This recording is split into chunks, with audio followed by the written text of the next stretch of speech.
Hello, everyone. I'm your host, Kareem, and welcome to the Essential Libertarians, giving you the tools for self-governance. I have my amazing co-host, Daniel Bitro, and his friend, Joseph, joining me today, as well as an amazing special guest, the creator of Disobey, along with Foe, where you can find her at Yes Please, doing great volunteerist videos. He's a teacher, an author, does comic books, and a rapper, and he has put out tons of volunteerist content. He's been also featured on Anarchast, which you can look up on YouTube. What's up, everybody? Hey, what's up, Kareem? How's it going? Great. So, ladies and gentlemen, if you want to keep the ideals of Murray Rothbard alive, if you want to keep the Ron Paul revolution going, if you actually want to settle for someone who's not going to vote for a database, unlike the Republicans who say they'll save you, but they won't, go to the lpmisescaucus.com. Our message is simple. No more wars, lockdowns, bailouts, or mandates. No more government interference in your life. You're an individual. You can make the best decisions for yourself. If you want to find resources, you can by going there, the drop-down menu, clicking our actions, learn about the Mises Caucus, sign up, be part of the decentralized revolution. Now, I know I'm a few days behind on news, but I wanted to cover this. Tim Pool did a good job of covering this. There was a CNBC host that suggested in quotes. I say this because he didn't suggest. He said they should have a nationwide medical procedure mandate and have the military run it.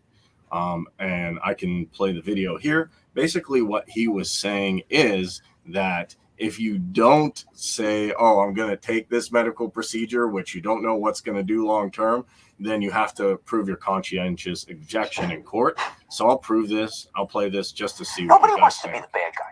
So we've allowed a pastiche of uncoordinated health organizations to dictate an on-again, off-again series of measures that mostly just leave us baffled and confused. We haven't centralized the issue to the point where the White House actually seems to take responsibility. Let's see, first was the CDC, and then the FDA, then the National Institutes of Health, mostly coordinating policy through talk shows. Then we left vaccination policy to individual companies. Now it's toothless OSHA going back and forth on what's allowed in factories, but nobody with any power is saying that frontline workers need to be vaccinated. It's just plain wrong, and most of us are sick of it, even as a vocal anti-vax minority is always grabbing the mic. This charade must end. The government must require vaccinations, not of this group or that group, not company by company, not cruise ship by cruise ship or airline by airline or governor by governor. The buck stops at the White House. Some of us are old enough to remember when we were told we had to get a needle stuck into our arms because of some disease that was so scary we were afraid to talk about it. The disease was called polio. No one knew how you got it, but you were scared to go to a place where anyone might congregate, a swimming pool, a park. Then we got a vaccine that worked, and President Eisenhower said we would end polio. He pulled it off because he didn't give us any choice. Soon after, as if the needle were too hard, they came up with a sugar cube. They being the scientists at the time. And we lined up and took them too. Mine tasted like maraschino cherries. Yeah, like the Del Monte fruit cocktail my mom served, but only better. Lord knows what happened if you didn't partake. But back then, anyone who refused to get vaccinated would get ratted out immediately because we knew that person could hurt other people. The commonweal was a commonweal. Now we're engaged in a similar struggle with COVID, and Eisenhower would be aghast. We have immunocompromised people who are incubators for every variant to come, walking around lawfully unvaccinated? That's psychotic. We have companies that have tried hard to get people vaccinated and now backing down. We have governors who want to be president by grandstanding on a foolish states' right issue, the right to get sick and get other people sick. So I admit that we have to go to war against COVID. Require vaccination universally. Have the military run it. If you don't want to get vaccinated, you better be ready to prove your conscientious objector status in court. All right, so that was the crazy authoritarian who basically said, if he didn't suggest, he said you should get it. And if you don't get it, you have to prove your objector status in court. Now, two things I'll point out. These individual companies are not acting on their own. They're being pushed by the state, which is corporatism, not capitalism. Second of all, he said people were ratted out if they didn't get a certain medical procedure for polio. Now, that's, to me, society doing it, which people, if you don't conform with social norms, then it's actually a good thing. Society will say, yes, it's a good idea. Now, he's saying how the military never ran anything, and you can't actually run it because of the Posse Comitatus Act. I looked that up. So people need to be aware that, A, these authoritarians don't even know what they're talking about. B, they don't really have any semblance of what the real world is like, and would be better off, in my opinion. Then this is another reason, if the authoritarians got control of the military, you don't want a high centralized military, you want a militia. What do you guys think about that? I know you watched that, Daniel, as well. Well, one thing I will say first. First, I will say that something recently very similarly happened, except I think it's more worthy of talking about, just simply because although Jim Cramer might have some influence as far as markets go and as far as the buying of stocks, ETFs, bonds, and other different forms of trade, he doesn't have that much influence. He doesn't make policy. Doesn't even work with people who make policies. He works at a network that maybe gets 200,000 in the key demo, actually not even, more like 180,000 in the key demo. So there's not a lot of people who were hearing that, except for the people who were already most of the people who already heard that, who are watching it live on MSNBC. Although more people probably watch his show than, say, a Chris Cuomo, although he's fired, or say a Don Lemon, just because it's less political. He talks more about the markets, news, quarterly earnings, etc. So it's not as political. So let's say there was more people watching, and not everyone there was completely ideological, driven in the left and radical in a sense. But most of America kind of disagrees with that. But there are people who do hold that belief, and there's, I think, more than there should be. I don't think it's like a minuscule portion of the population to hold that view. I think there's a lot of people who hold that view, not because they're authoritarian, because they've been convinced by the mainstream media and by certain entities that is the proper view to hold, because they're formulating their opinion on completely fabricated evidence and manipulated data of historical past. For instance, what he said right there about Eisenhower, right, and polio. Polio had been around for 40 years. 40 years. And there wasn't a vaccine mandated until after 40 years of research. 40 years. Some people die at 30, 20. Like 40 years is a long time, a large time to gather a lot of data about different vaccines, which ones work, and to say, well, this has a minuscule effect on children. Water can kill you. Certain chemicals can kill you because of predispositions to certain allergies. Everything can kill you as far as I'm concerned, right? So you say, well, this is nearly safe to all. There may be a very small percentage of people who may die from it. Otherwise, it's as good as you can get when it comes to a substance, something that you can give to people. So I just want to go ahead. Like, if the authoritarians actually paid attention to facts, they wouldn't be authoritarians. They'd have to confront the truth and say, hey, exactly, you know what? My system doesn't work, and either I have to dismantle it piece by piece and go to something more reasonable, or I just, get rid of it and let people make decentralized decisions on their own. I also have an additional guest. I know we just started, but Leighton Radner.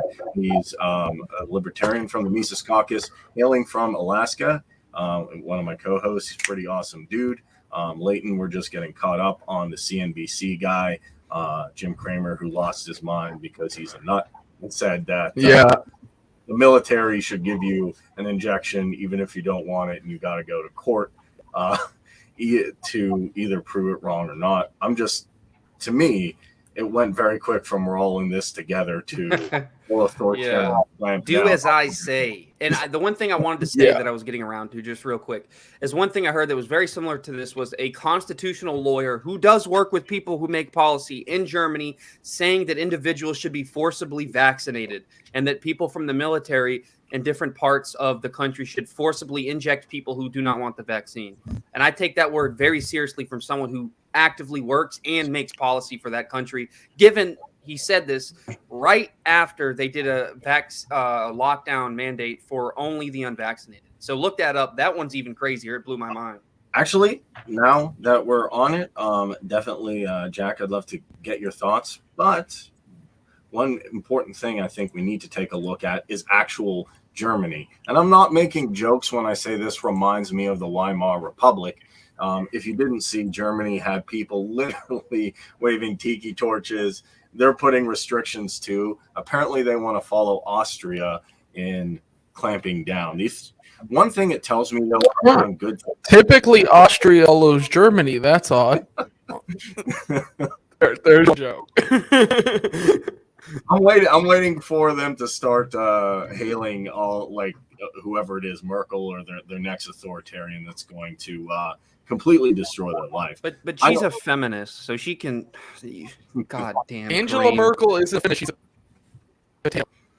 Wow, you're breaking up. I can't hear you. Yeah, sorry, you're breaking up a little bit. So, just to talk about, that was a perfect segue, Daniel. So one thing, and I really want to get your guys' thoughts on, is Germany did the same thing Austria's doing. They're trying to lock people down. This is actually, I found it on Telegram. People started to actually disobey.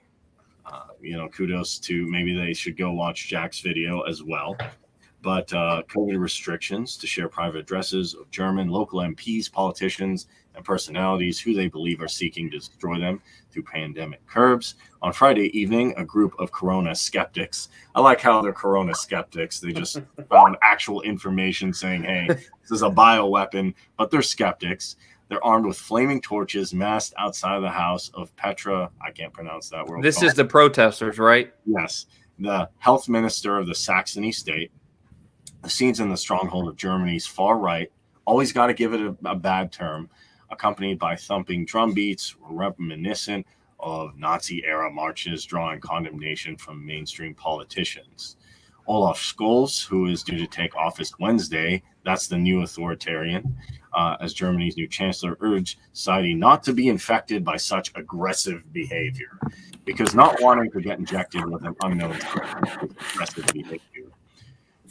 Not only in Germany, but also in the Netherlands, Austria, security services have warned of growing radicalization among Corona skeptics. And just to break the language down, Corona skeptics are people who are doing their own research. The far right are people who just want to maintain bodily autonomy. That's really it. That's really it. Germany's government's calling for compulsory medical procedures, and they fired up another wave of rage. I don't understand how they can say in the same article that, oh, well, people don't want to get this forcefully, but they're far right. They're crazy. They're aggressive behavior. So I really, really want to break this down. And Jack, on this one or the last story, I'd love any of your input.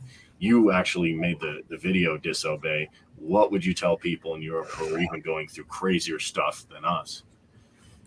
Sure. I mean, I think when it comes to everything that's going on, I would say the theme between the two stories is that the mass media manipulation that's going on right now is meant to create a schism between those who obey the government and those who wish to have bodily autonomy and self-sovereignty. And the language they're using is meant to demonize those who don't want to go along with the government's program. I think that the language radicalization, of course, is increasing because many of the media companies, especially the mainstream corporate press, like MSNBC, NBC, ABC, and so forth, CNN, they're all bought off by many of these pharmaceutical companies. They get a lot of their revenue from advertisers from them. And they have a lot of crony connections to the DNC as well. So this whole machine of corporate fascism, is finely tuned. And those at the top of these agencies and the board of directors and owners are intentionally trying to craft the narrative that if you don't go along with it, you're somehow evil, or some grandma killer, or some child killer. And they're trying to demonize people, much, like what happened in 1930s Germany, that type of coded language programming put onto the masses and the segregation and so forth and the apartheid. So this is all very much a synchronous plan. It's definitely something that's being done by a lot of the most affluential and influential people in the world.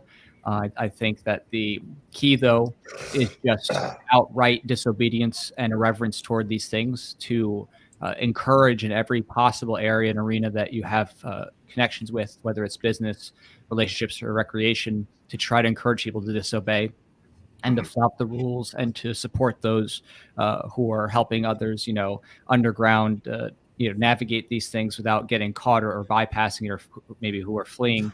So I think that's what it boils down to, is just outright rejection of the entire paradigm, no seated ground whatsoever.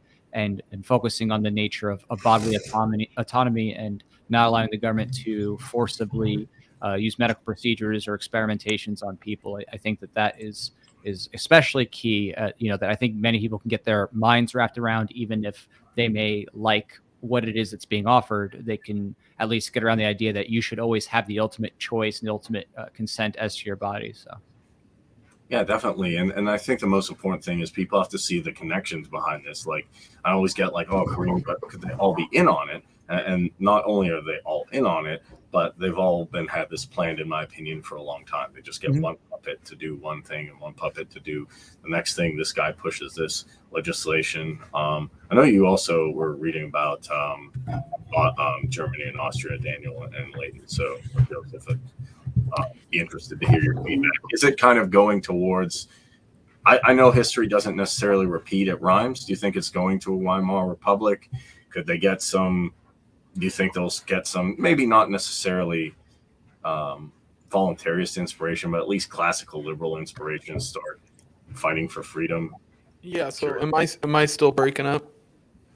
A little bit. It's scratchy. I don't know what's going on. All right, well, come back to me. I'm gonna have to figure out my audio. Hey, it sounds like your microphone. Unplug it, the XLR thing, and then try and replug it in. That's what it sounds like to me. Yeah, it's still working better than the government. But I mean, that's anything. But okay. On Germany, that's right, Kareem. I'm curious, do you actually see it? Like Luke Radowski was making the point, and I agree that history doesn't repeat, it rhymes. Do you actually see them going full authoritarian, or do you see they'll get some liberty inspiration and kind of fight back against the new chancellor? Chancellor is funny at this point.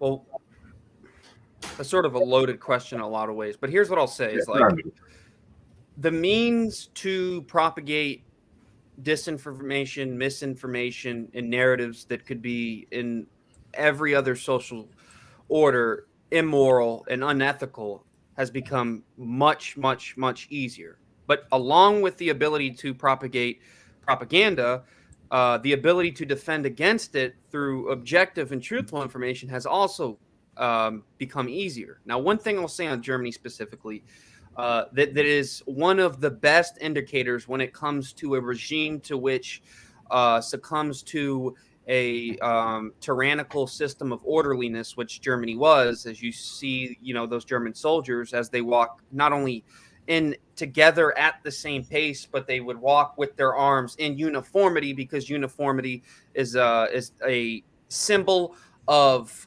collectivism, which is a symbol that everyone operates in a unit and everyone shares the same beliefs and ideas, and anyone who breaks that collective uniform unit is then an other. Now, the one thing to sort of predict when that sort of situation happens, when people start to consider others, as Lloyd pointed out, it is a demonization. But after that, there becomes not only the demonization and demoralization, there becomes what's called disgust sensitivity, which has been shown in multiple studies and social studies. The more tendency towards disgust sensitivity, which is the sensitivity to regard other human beings as less than, and have an utmost disgust, whether it be psychological and physiological disgust towards people, tends towards the realm of conservatism, or I should say towards the right side of tyranny and government, which is underlined by orderliness, right? It's the difference between, say, a communist state and a fascist state. It's not like they're both equally bad. It's, well, depending on the state, both are bad, but some are worse than others, just as far as statistics go. But they're both equally tyrannical. It's just the way that tyranny kind of happens is much different. The way that tyranny surrounds the country and interferes with people, the way that it looks is different. In Nazi state, so we're talking about Germany, right? So I'd say the best indicator of Germany's sort of tendency towards tyranny is their past tendency towards tyranny. But I truly think Okay. That right now, because that we're seeing the dehumanization, and we're seeing people who have a disgust sensitivity, which is a psychological term. It's not just something made up. A lot of people talk about this. It's one of the best indicators of atrocities when it comes to the tyrannical state of orderliness. And we're seeing this now, not only in Germany, which should be scary because we know Germany's past towards the disgust sensitivity and how that led in Nazi Germany, right?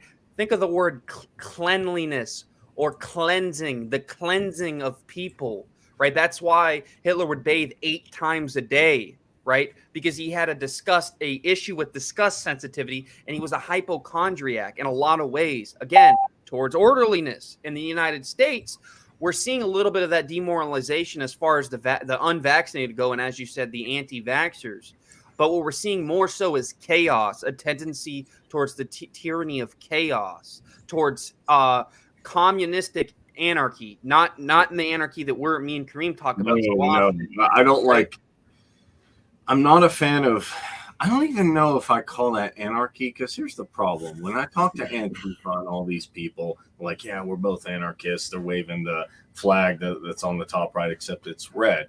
Which I'm not hung up on color. I don't. You color it whatever you want. You know, have a ball. I believe in freedom.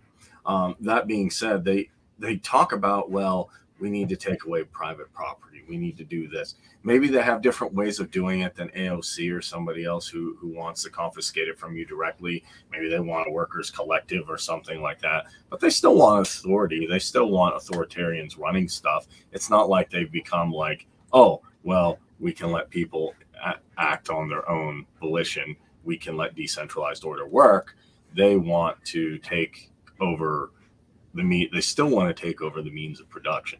That's the thing. I like some elements of the libertarian left, like Gandhi, like anarcho-punk, like, you know, Martin Luther King. Huh? I said MLK and Malcolm X.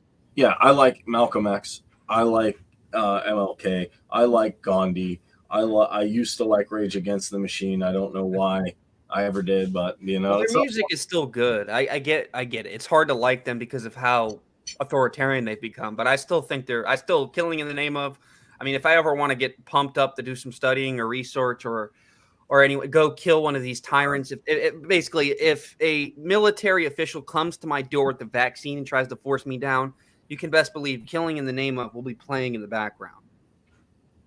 Yeah. Oh, yeah. I mean, okay, look, I still have like old school inspiration, but part of me is very, very disappointed. It is. Yeah. Just like actually Germany, how this correlates is people are not learning from history. People are not seeing the dangerous signs ahead of them. If they take a look back a little bit, I'm not talking about ancient history, but a little bit, and see similar signs of things going on, businesses being shut down, wealth being confiscated, the government getting more and more power, people being locked down, people being say, hey, jump through this goalpost. Okay, you got through that goalpost, jump through this, making 15 goalposts, and you still jump through them, and they're like, well, doesn't matter. We don't care if you jump through the goalpost. We're going to lock you down anyway. Are those guests coming back? I think so. Yeah, because I know the guy probably tried to rejoin, but I don't know. Just making sure. Yeah, I am trying to. We got Jack. Yeah. Hey, I'll be right back. I just want to grab my cup of coffee, waiting for the other one. Okay, because I'm actually going to challenge you on one guy you like, Dan. It's cool. But yeah, basically, we were breaking it down that we were actually talking about the difference between like the lib left and the libertarian right. And basically what I was saying, there's some elements I like. I know Max Henry's going to be like, what the heck, man? So sorry, Max, but I like Martin Luther King, anarcho-punk, because I was an anarcho-punk before Ron Paul. And I was talking also about like Martin Luther King, like people who aren't necessarily like let the free market run, let the free market work all of society, but still have tendencies to be against authoritarianism. I don't know if that's a good description or not. But that addressed to me. I'm sorry. I just came in, so I was a little lost on what the train of thought was coming in. So we were talking about Germany, and then Daniel brought up a lot of people, like we were talking about resisting what would happen. He said it could go one of two ways. It could go freedom the authoritarians could take over, or they could have, like you said, communism, anarchy, I believe was the word he used. I said that really doesn't exist. You can either have anarchy, which I believe in, or communism, but you can't have both. Someone has to control resources and make decisions, so it's not possible to allocate those, at least in my opinion, thoughts together. And then we were talking about like other good elements of the libertarian left or no.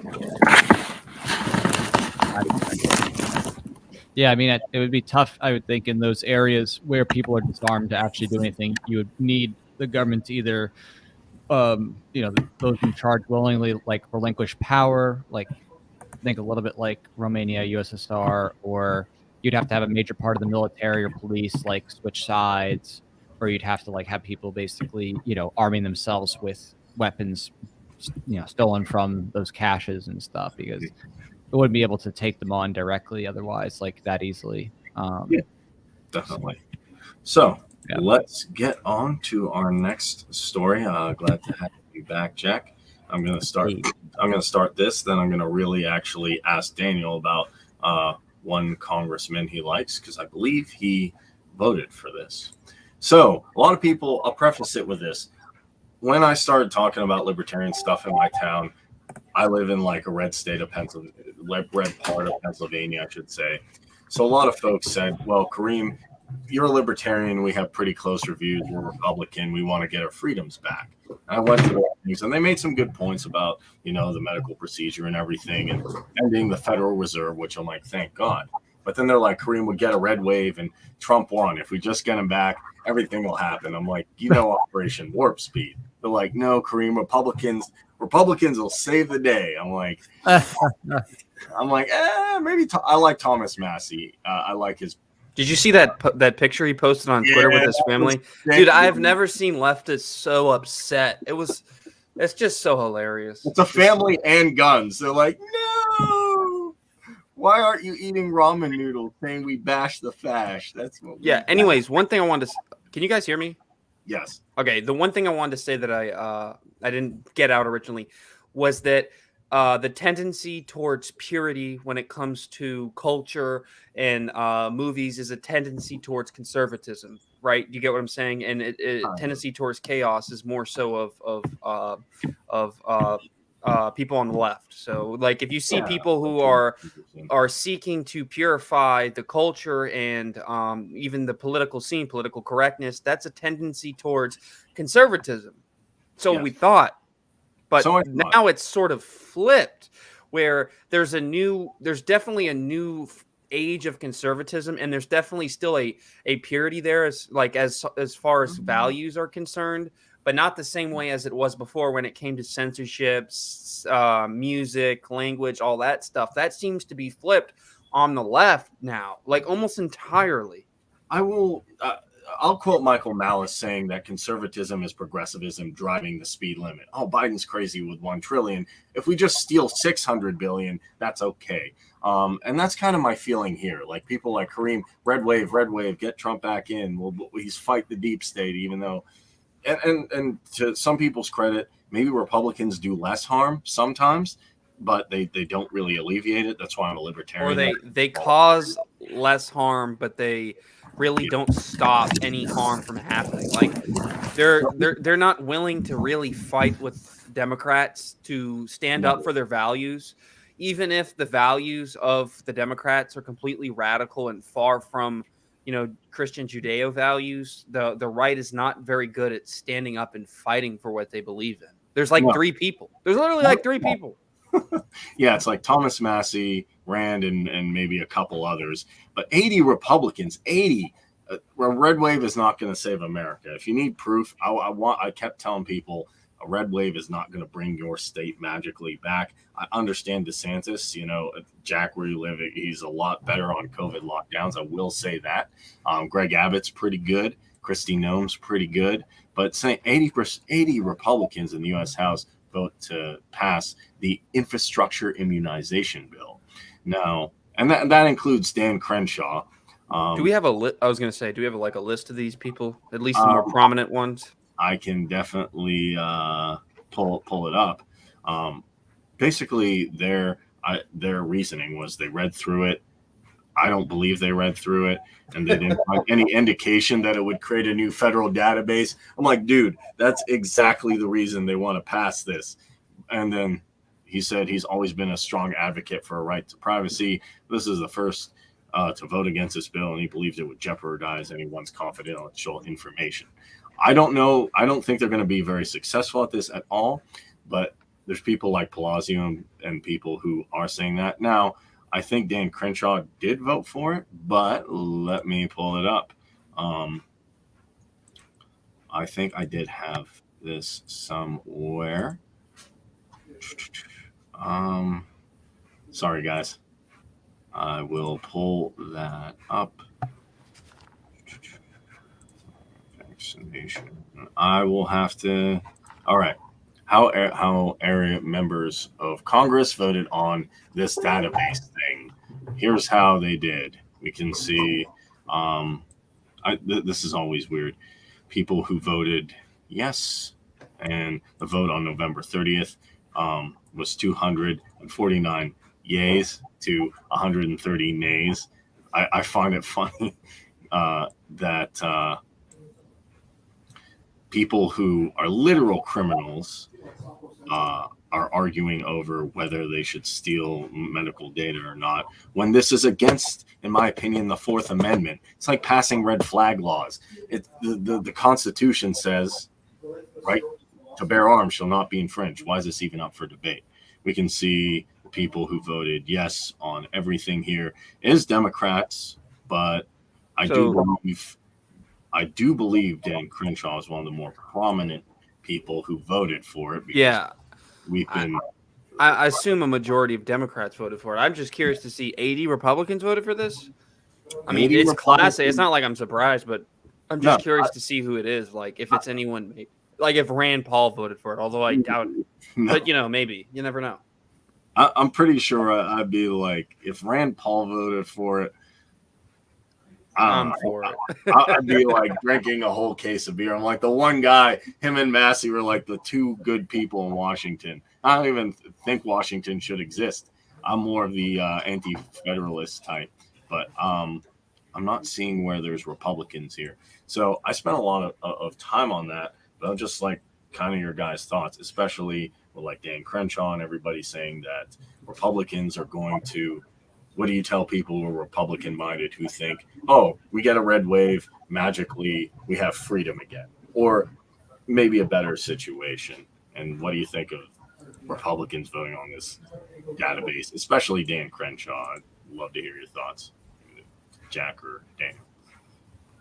Sure. I mean, in terms of the bigger concept you were talking about before, when it comes to Republicans and the progression of liberty, some people try to kind of put it into a cartoonish sense of like, oh, they're just driving, the speed limit with spending and this and that. But it's actually not that at all. It's much more sinister. The reality is that by and large, Republicans across the United States are doing just as evil and bad things as Democrats. By and large, they're just doing it in different arenas.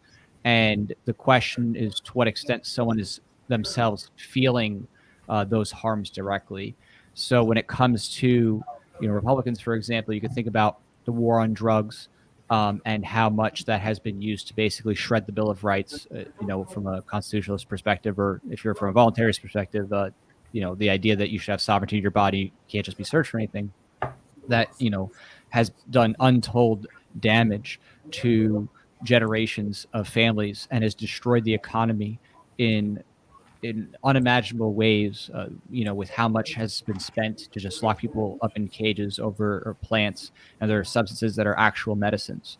And, the economics of the unseen there, for that example of people not being able to get medical help and instead are getting addicted to pharmaceutical pills that make you more suicidal than anything. I mean, this is the kind of things that when you don't actually sit there and run the numbers and the math of who's being incarcerated, the costs socially and intergenerationally with families and children are growing up without their parents, the costs in healthcare for people having solutions in quotes here that are actually causing more destruction to them. I mean, it is absolutely insane and downright evil, and it's all part of trying to keep people's consciousnesses in a controlled state, because it's one of the ways to undo status trauma brainwashing is by having a change or a shift in perspective or ego or consciousness. It doesn't mean that like, you know, doing certain substances, stuff like that automatically like make you ethical or principled or something special, but it can help and cause you to challenge what you have been brainwashed to believe. And then you talk about things when it comes to the spying apparatus, you know, like the NDAA, the TSA, the Patriot Act, the, you know, wars abroad. I mean, huge pushes by Republicans that have in some ways irreversibly destroyed our ability to be able to freely travel without being radiated or groped or without having all of our baggages, you know, inspected. And now when you couple that with things like, oh, you better wear a mask going to the, you know, the airport, you're basically just a gag, you know, prison bitch, basically. So the idea that Republicans by and large are saving people or even slowing things is just patently absurd. You know, some of the best things you could possibly say maybe is just that you might have some better judges picked, maybe some Federalist Society members who are more originalists or textualists who might, you know, cut down on some of the government overreach. I mean, that's probably the best thing. But the idea that they're overall meaningfully stopping or slowing the government is just absurd. It's just total nonsense. And I would say, if anything, the best leverage you have in terms of changing the culture in terms of Republicans is to become so powerful in influencing the culture and influencing votes elsewhere that they are forced to pander both in word and action to libertarian ideology. And you have to, you know, you have to make it so powerful that they have to cater in order to maintain their power. I think that's, you know, the nature of the political incentives is that, you know, once you want to get in that position, you want to keep staying in that position. So they're doing everything they can to stay there to the best, you know, they have in their control. So you know, that to me is the means to fighting back. It's not just simply like, oh, vote for better Republicans. Oh, it's basically make it so clear that if they don't pander in a liberty mindset, that they're going to lose big time. And I think that should be the battle that keeps moving the Overton window over time, you know, to the point where, you know, you could see a future where it's Democrats are basically, you know, out of the picture almost. And now it's like, how much more freedom can you get? Republicans versus libertarians, and libertarians versus, you know, voluntarists. Like, you want to keep moving that window and shifting the discourse to where that's just assumed normal. And I think that's more important, you know, in the end than hoping some, you know, Republican wave in the federal government's going to grant you your freedom. Yeah. And that's kind of what I'm trying to tell people. And yeah, I don't know how far you can move it, because like, I still have some points, like I talk with classical liberals, and they have some good points, like me and Daniel talk, you know, it's more of a monarchist persuasion. I'm more of an ANCAP, but like there's different, we'll have to see. I'm excited to see how far we can push it. And that was my argument when I was voting for Jorgensen, even though I didn't like some of the things she did. It was like, look, get you one step closer to getting a free state. But was it the best thing? I don't know. I'm kind of curious, Daniel, what you think about this, and if Dan Crenshaw did vote for, which I believe he did, what, I'm not going to say like good or bad, but what do you think? Well, the thing about a lot of Republicans is I think they're very out of touch with, like, their sort of view of what their voters want and what they think their voters want is completely different. Like, here's the thing, is we have to remember that the Patriot Act was mainly sponsored by Republicans. Yes. Mainly.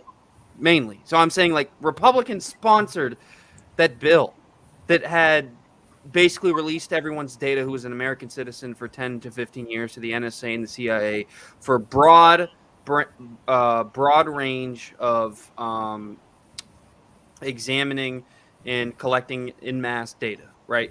That's what Republicans did. What else have Republicans done? Well, they've done a lot of bad things. They've signed off on that omnibus spending bill in 2020. They basically went along with every bill that passed so far under Biden. Every bill. Now, not every single Republican signs on, but when we're talking about the party itself, I mean, they've been equally as bad as, you know what, I'm going to go so far as to say they have been worse than Democrats as far as the in physical terms, as far as economic policy goes. I mean, look at Reagan. I mean, people try and morph him into a sort of a conservative president as far as his spending was concerned, when he just wasn't.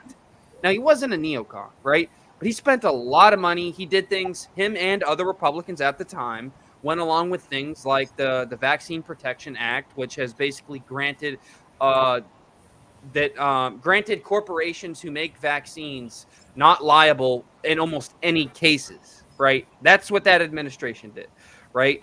And then you go after that administration, you go to the Bush administration, you go to you go to the Pfizer courts, basically the ramping up of federal and even global courts, to which you don't need to have any sort of public condition to which people know. So you basically can come up with a secret warrant that nobody knows about except a secret judge in a secret court about another person, and they can get secretly arrested without knowing, and then they can get charged under not a secret act, but an act called the Espionage Act, which Obama used more than any other president, but Bush used it as well. And you can charge someone in a secret court where he doesn't get his right to a fair trial, doesn't even get his First Amendment right. He's not only not allowed to speak of his case, but because of the nature of the Espionage Act, you don't get to speak at all, and you don't even have a right to an attorney because of the way that the FISA courts are worked. You basically override every amendment, the first 6 amendments, right?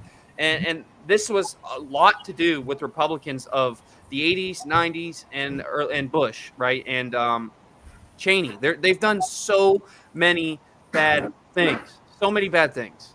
I mean, the thing is, though, is that like he was saying, Jack was saying, is the whole speed limit thing.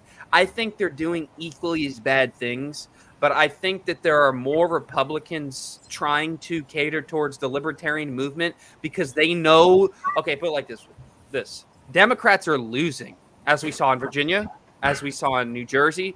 Are they losing because the Republicans are so great, or are they losing because people hate mandates and tyrannical policy?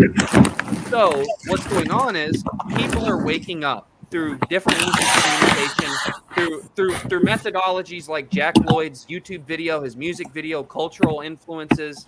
You take guys, whether you like them or not, you take Ben Shapiro, all these guys who are majorly influential in the vote.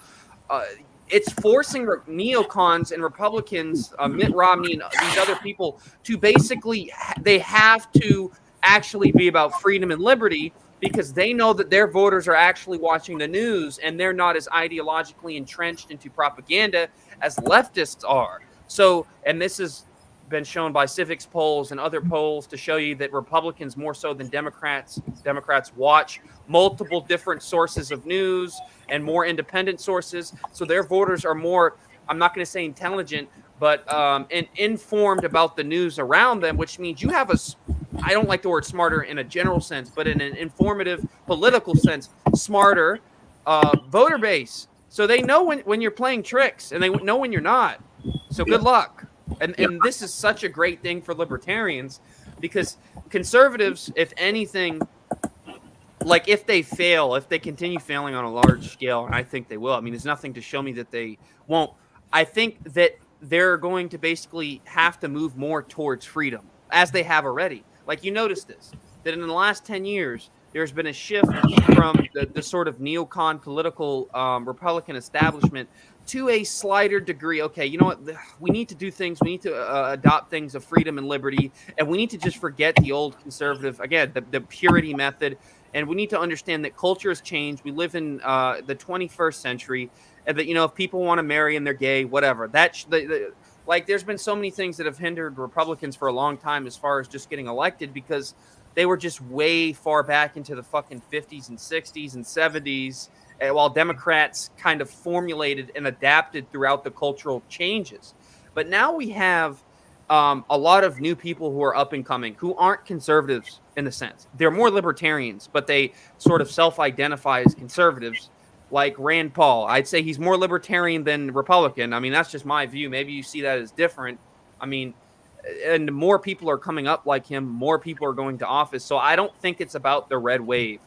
Like, I hear people saying that as well. But I don't think that's what's like. Time, actually, that's the biggest thing.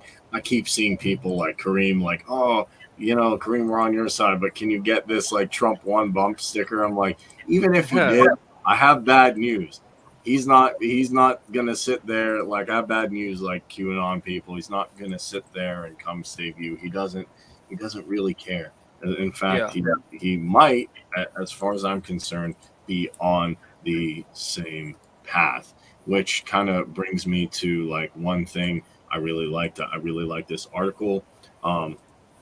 Actually, because of you, Jack, because of that song, I learned who Carrie Mullis was, and I started kind of down a path of learning like these different doctors who are doing stuff in this field. One guy I like was Dr. Rainer Fulmisch, and he's in Germany. His basic idea was this: the only way to end this is by people rising up and telling authorities, no red wave, rising up and telling the authorities this is the end of the line. It's not the courts of law.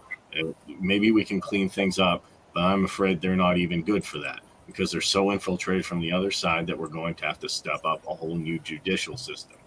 And he actually said the original Nuremberg trials after World War II did not bring justice against the globalists who funded both sides of the war. People like IBM, Ford, you could even put like Watson, Thorberg, Prescott Bush, all the big names. You know, that those, you got the people that they funded, you got their puppets. Those are all of the bankers on Wall Street who funded Nazi Germany and Germany, and millions and millions nowadays probably would be worth billions and billions of dollars. None of those people on Wall Street ever reaped consequences for funding a tyrannical state, which then used those finances to exterminate 6 million people of an ethnic class. No consequences. Yeah, no consequences. And he said the reason is because they're afraid of us. There are so few of them. I mean, how many Bill Gates or Fauci's are there? There's a couple. How many like people are at the Bilderberg? There's maybe 10,000, 3,000. You know, how many people are in the house of pick your one, Rockefeller, Rothschild? There's not that many. They want complete control. They're psychopaths. We have to come to realize they're trying to scare everyone. But if everybody in the end agrees to, this vaccinations, it's not really this medical procedure. It's something that kills you. He read Nuremberg 2, and basically what he said is, we hope it's going to be over soon, but it won't really be over because there's lots of cleanup work to do, and that is going to take, he's saying, weeks, maybe months. You've got to get rid of all of their cronies as well. He's really talking about having some trials. This is on Health Impact News. Just wanted to bring your guys' attention to this, that people, I also hear people, they're like, okay, no red wave, but the courts will do it. Yes, there was a judge by Trump who knocked down Biden's thing, but I don't think that's enough. I think people really have to start saying no, start not only not taking this thing, but telling people, hey, look, listen, this is not about a medical emergency. This isn't about a medical procedure. These people don't like you. These people want complete control of your life, or they just want you dead. And until you come to that realization, you can't stop them.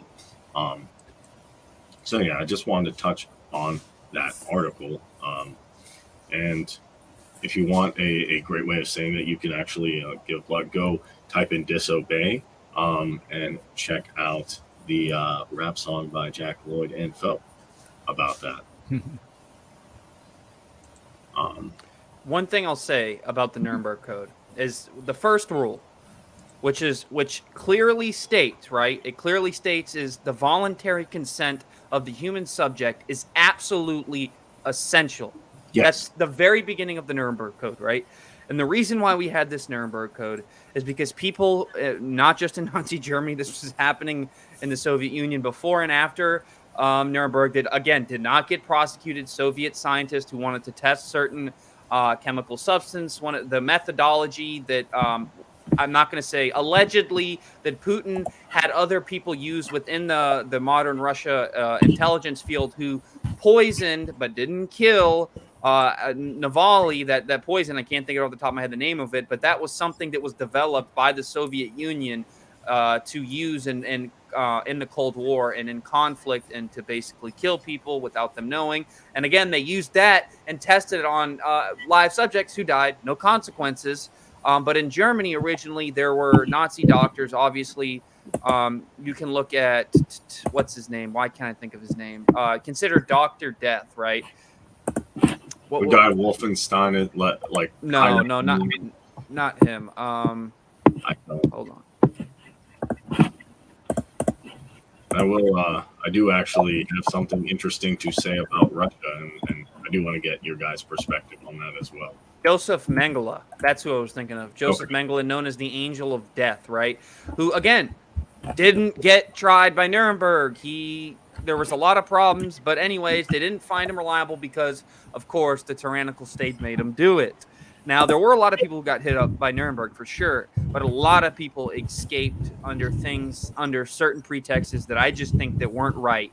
And the point is, this guy was giving injections to people and lying about what he was giving them, saying it was a vaccine for polio, saying it was a vaccine for certain diseases when it wasn't. And the point is that he was not informing them on what the actual medical procedure and what was actually in the injection. They were not informing these patients taking the medicine who were already mandated and involuntarily put in certain places and then involuntarily given a medical procedure. The idea is the best way to prevent that from happening again is to basically adopt a global universal systems of health policy. The number one rule being you cannot give people medicine that they do not know what they are taking and they are not informed enough to make a decision to voluntarily consent to that medical procedure. If I say, Kareem, I'm giving you this thing, and you say, what's in it? And I say, I'm not telling you, take it.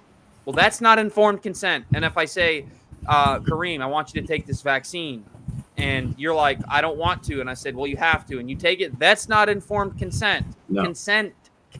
Think about that word consent. When you have sex with someone, you want it to be what? Consensual. You mutually agree to take and volunteer to take this procedure. If not, it is inherently against the Nuremberg Code. Point blank, period.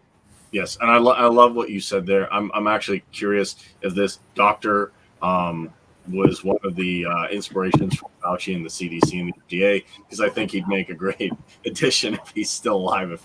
I wouldn't be surprised if he's not working there, because apparently, according to Alex Jones, I do believe this, a lot of Germany's scientists came over to the U.S. Yeah, he died in Brazil swimming in his own pool because he never faced any consequences. He died in 1985 and lived maybe not the greatest life because he was known as the Angel of Death, but he didn't go to any massive prison.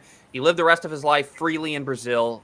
So, yeah, again, and he was not the only one. Yeah, Operation Paperclip, under which they were brought over to work in the U.S. government. Yes. There's over 1,000 different scientists, and many others escaped to Brazil, as you noted. Actually, many were helped through through churches, the Catholic Church. They were brought over. Yeah. All right. So that being said, I do want your guys' perspective on just a couple more.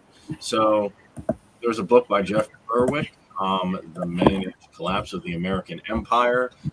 Daniel very much noted something interesting, whether the United States goes after Ukraine, Russia, or we go to defend Taiwan, which Billy said he'll give him a heads up. So that's great. I can buy more Bitcoin and get into a bunker, I guess.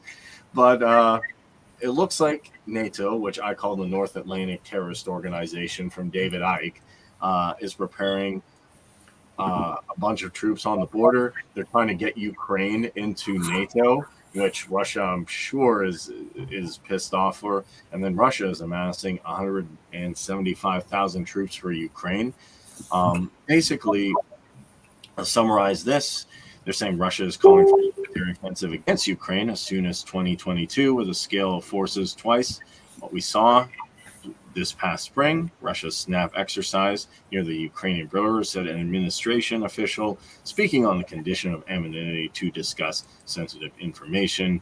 It has a bunch of battalion groups, but basically, if you watching today, which I was, Biden said if he does this, he's going to strike. NATO is going to strike back.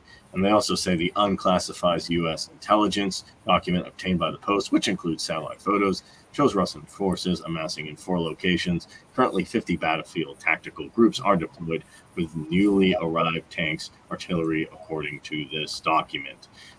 What is the military-industrial complex and their prostitutes doing? Senior U.S. defense officials tell Fox News U.S. intelligence sees signs that Putin plans to invade Ukraine on a multi-fronts in early 20. U.S. government is taking Putin's signaling seriously. They are not treating it as a bluff. Basically, what Biden said, what I'm doing is putting together what I believe will be the most comprehensive and meaningful set of initiatives. Very difficult for Mr. Putin to go ahead and do what people are worried he may do. So in my opinion, Um, I think this is an even stronger thing for secession, because I had one of my friends even said, well, Kareem, if you break up the United States, it could lead to a war.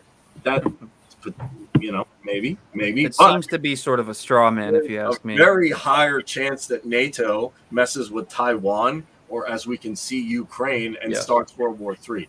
And a set of initiatives to me means I'm going to listen to what Raytheon says, and they need to make more money.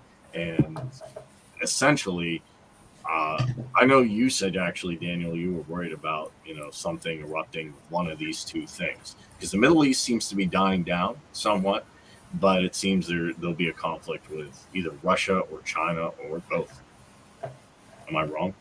And is this a way to destroy the U.S. empire? Well, here's the deal. People fear, the whole idea of anarchy. The idea, if you split away, you have a peaceful divorce, let's just take the peaceful divorce thing. We'll be more prone and weak towards China for them to invade and do a bunch of things. Like, it's sort of a straw man. When I fear about a global world war, per se, World War III, I don't think it's going to be because we split up. I don't think it's because we're going to split up and we're going to get invaded. I made a post the other day on Facebook, as you saw. I said China goes for Taiwan. Russia goes for Ukraine. NATO tries to help Ukraine. America tries to help Taiwan. World War III 2022. The reason why I said that is because, and I hadn't made such a very, that sounds very dramatic in a way and hyperbolic. But the reason why I had not been, I just had not, I saw global conflict, but not an actual hot global war until recently. In the last 3 weeks, I started to get data and get satellite images. And there has been multiple journalists reporting in Ukraine that they're lining up not only thousands of soldiers in Ukraine, but that Russia, and this was recently, has sent over 100,000 people to go to the Ukrainian border. And it seems like multiple sources inside Putin circle has said that he plans to try and do a starting small scale, possible future long scale invasion by January or February after the new year. And I saw that, and then I was like, so what's the probability that around this same time NATO is going to try and help Ukraine, unless of course they do nothing? And although I don't like NATO either, I don't think they'll do nothing. I can say that much. So NATO tries to help Ukraine because Russia invades Ukraine with over 100,000 troops. Meanwhile, in China, they have already wrestled with the idea of invading Taiwan. Recently, they basically did a posturing where they shot. It wasn't really posturing if you think about it, but they shot a hypersonic missile in space. And then for some reason, our head of national security thought it would be a good idea to say that we cannot defend against that system. It's like, who the hell says that? You don't say that. It's like the classic Sun Tzu Art of War quote: when your enemies are near, make you think you're far. When your enemies are far, make them think you're near. Right? This is what the battlefield is. This is what war is. You don't give your cards out. And you have Milley saying we'll give China a heads up if we invade. It's just all these things together. You just come to the conclusion that the Biden administration is completely dysfunctional in their policymaking, completely dysfunctional in their foreign policy. As with Afghanistan, we saw on a global stage, and that if Xi Jinping and Putin wanted to do what they've been wanting to do for a long time since they annexed Crimea, they would do it now under this administration and under the sort of the inflation and the economic downturn we've seen in this country.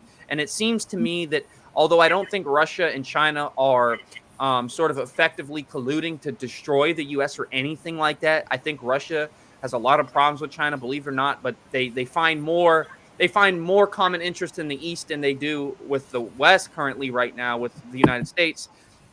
So I just see it really as a possibility. I still can't believe the fact that I believe that it's going to be a possibility.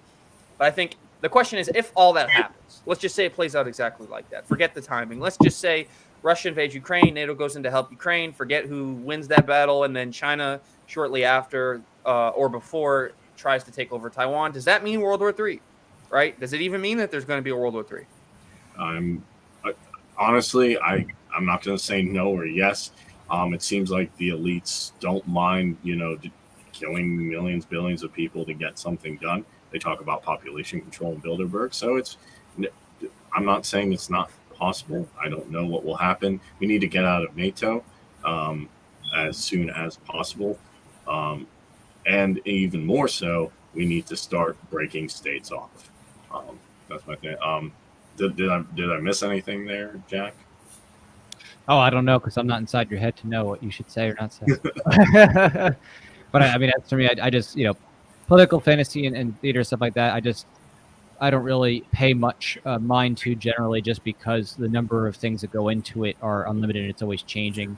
I would say, just from the geopolitical perspective I have in terms of the super states and the weaponry they have, I don't personally think that there would be a World War III unless it was like an absolute, total war, because, by and large, the technology and the number of, military people, as well as the, I guess you could say, bombs that, are held by the various super states. I mean, it would just be suicide. So I think it's more likely that you have the smaller battles and people just like rolling over countries where the governments don't have as much armament to to stop it, take over and things like that. But a super, that type of thing to me would only probably come about, if I were to guess, if the government was doing a false flag to rally for one world government. And that's what I feel like they're really pushing now. That's why I think they're doing all these lockdowns, because they're like, oh, we got to get this one world thing fast. People are starting to wake up. We put them in their homes, and now they're watching like Alex Jones and David Icke and Max Egan and Anarchast, and we can't have that. I will end on a good note, though. I will end on actually something good that happened in Vietnam. Whether you see this as good news or not, 120 children were hospitalized, and then they pulled the vaccine. The thing that happened was the Central Province started running this, which I don't even understand why people pushing this on kids. But regardless, the director of the hospital basically said the side effects should not happen in children, and what happened was they actually pulled these vaccines. So, and that's after 4 workers died. They say it's an overreaction, but at least people in somewhere of the world are kind of messed up and are realizing, hey, this is a bad thing. I hope they stop, though, doing it completely, like I think some Scandinavian states. That's pretty much all I have. With that being said, you guys have any last thoughts on anything else? There was one thing I wanted to say with what we were touching on before with Ukraine and whatnot, and NATO. Whether you love Trump or you hate him, one thing that he was almost inherently and implicitly was anti-globalist policy. Now, that may not be that much. So what? He doesn't want to. He's not. He's definitely not ambivalent in his sort of views towards globalist policy. He's very, very set on, I do not like global policy to which, you have to sign deals and there's obligations to states to protect other states.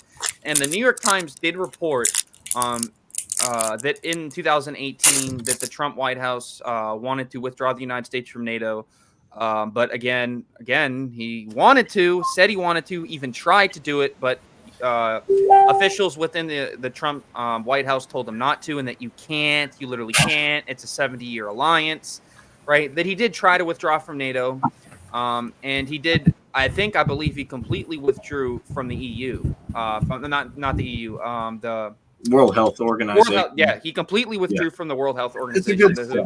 I think those are good steps, but Biden put us right back in there. So exactly. So you're right. To me, Trump has controlled opposition. He did some good things. Getting out of NATO would have been great. I will say this: nationalism is better than globalism, as it's closer to you. But I still want to go further. Yes. So Operation Warp Speed. I can't really give him much credit in some things, but except for really waking people up and saying, "Hey, the media." That's true. Yeah, you can disagree with me on that. Jack, I want to thank you for joining us. Come back soon. I have a bunch of stuff to plug for Jack and Daniel. Ladies and gentlemen, if you enjoyed what we talked about today, you can find Jack's video Disobey here with Foe. There's two versions. You can watch either just the static version, or you can actually watch the music video here. You just type in Disobey. You can also check out Mask Order, another great video that you can find on YouTube. He's also been featured on Anarchast. And I believe the discussion is mainly around education. So if you want to learn how you can actually do good things in education without the government, this is a great episode. I watch it. Also, if you say, I don't have time to watch videos, you can read comic books at volcomic.com. Jack, did I miss anything? Thank you. I mean, that's very kind of you to talk just about so many of those different projects and stuff. Yeah, I do a lot of that, music and educational videos, produce that content. The Honest Teacher is where I do the educational content on schooling issues and especially promoting unschooling. So that's definitely a passion of mine, is helping parents get out of the schooling paradigm, because public school is basically a child. And I enjoy the comic book space and writing articles about principles at vassociation.com and a whole bunch of different things. So I just love promoting liberty in as many venues and arenas as I can. So So check those out. Type in Disobey.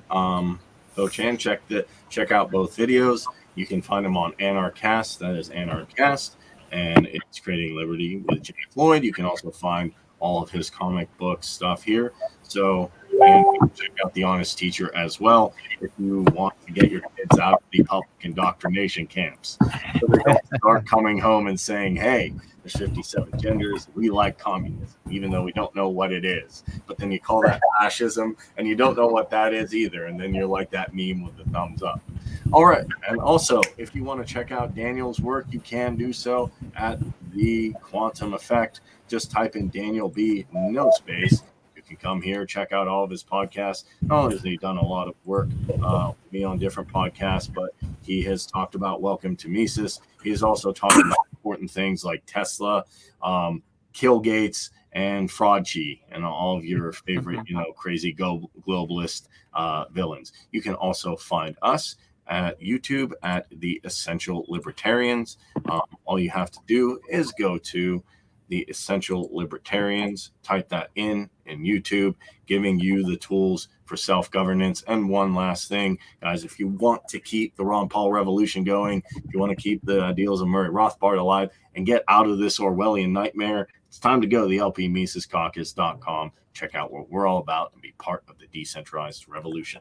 So, guys, Jack, Joseph, Daniel, and even shout out to Leighton, who's having a little bit of connection issues due to the snow in Alaska. Yeah, Alaska's really tough.